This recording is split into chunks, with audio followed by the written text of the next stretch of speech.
విద్యా సంస్థల్లో బౌన్సర్లకు ఏం పని? వీళ్ళ వల్ల క్యాంపస్లో లోపట బయట లేని పోని తలనొప్పులు తెస్తున్నారు. అప్పులు సొప్పులు చేసి వ్యాపారాలు చేసేవారిని కూడా వీరు వదలటం లేదు.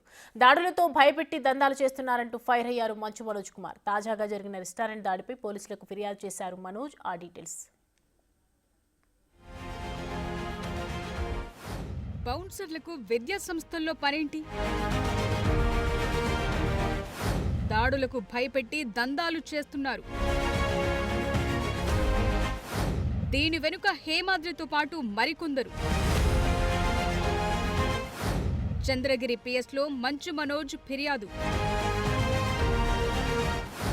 సీసీ ఫుటేజ్ మాయం చేస్తున్నారు. విష్ణు అన్న ప్రేమను పంచండి ప్లీజ్ అంటూ మంచు మనోజ్ అభ్యర్థన. మంచు మోహన్ బాబుకు చెందిన ఎంబీయూకి దగ్గరలో ఉన్న ఎఫ్ఐ రెస్టారెంట్ పై జరిగిన దాడి ఘటనపై మంచు మనోజ్ చంద్రగిరి పోలీసులకు ఫిర్యాదు చేశారు. గతంలో కూడా తాను బౌన్సర్లపై ఫిర్యాదు చేశానని, పోలీసులు వెంటనే స్పందించి ఆనాడు చర్యలు తీసుకున్నారని, ఇందుకు వారికి ధన్యవాదాలు తెలిపారు మనోజ్. తాజాగా జరిగిన ఈ దాడుల గురించి తనకు ఫోన్లొచ్చాయని, ఈ బౌన్సర్లు అందరినీ భయభ్రాంతులకు గురి చేస్తున్నారని అన్నారు. గొడవ జరిగిన వెంటనే సీసీ ఫుటేజ్ తీసుకెళ్లారని, హైదరాబాద్ లో తన ఇంట్లో అయినా బయట గొడవలు జరిగిన సీసీ ఫుటేజ్లు తీసుకెళ్లటం విడ్డూరంగా ఉందని అన్నారు మంచు మనోజ్.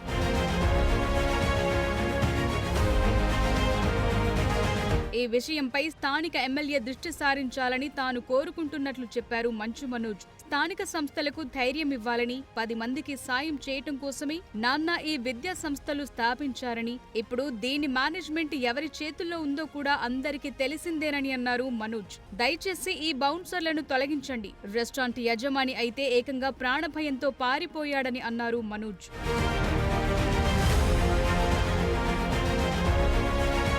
ఈ రెస్టారెంట్ ఓనర్ కి ఎన్నోసార్లు బెదిరింపులొచ్చాయి. అలాగే ఇక్కడ జరుగుతున్న విషయాలపై కొందరు విద్యార్థులు తనకు లేఖలు రాశారని అన్నారు మనోజ్. ఈ విషయాలపై తనను ప్రశ్నించడం మొదలు పెట్టాక మాత్రమే లేనిపోని అభాండాలు వేస్తున్నారని, పైగా వీటిని కుటుంబ వివాదాలుగా మార్చుతున్నారని, దానికి తోడు తన కుటుంబంలోని మహిళలను టార్గెట్ చేశారని ఆందోళన వ్యక్తం చేశారు మనోజ్. అంతేకాదు ఈ విషయంలో తన వైపు మాత్రమే నిజముందని, తనకు వ్యతిరేకంగా ఏ ఒక్క ఆధారమున్నా చూపించాలని, అదే తన దగ్గర ఉన్న ఎవిడెన్స్లన్నీ చూపిస్తానని, ఇది ఆస్తి వ్యవహారం కాదు, ఆత్మగౌరవానికి సంబంధించిన విషయమని అన్నారు మంచు మనోజ్. అంతేకాదు తన సోదరుడు విష్ణును ఉద్దేశించి ప్రేమను పంచుదామంటూ నినదించారు మంచు మనోజ్ కుమార్.